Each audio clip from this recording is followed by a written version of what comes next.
dòng đời cứ cuốn lấy thân con sao vào tội lỗi.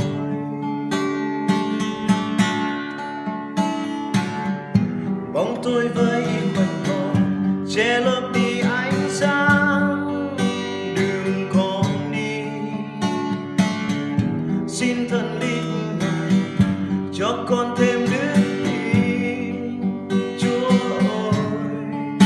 Vì tôi con ngài đã gánh bao nhiêu nhục hình đau đớn, vì yêu con ngài chịu chết trên thập tự.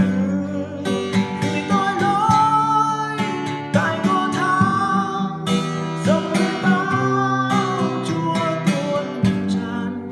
Vì tội con chịu đau đớn ngài gánh hết bao nhiêu nhục hình đau đớn. Vì tội lỗi của con.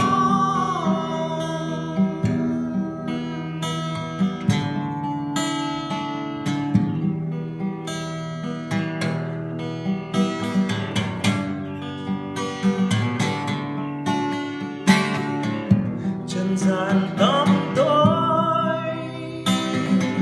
xin đưa con trở về. Dòng đời cứ cuốn lấy thân con xa vào tội lỗi. Bóng tôi vây quanh con che lấp đi ánh sáng, đừng con đi.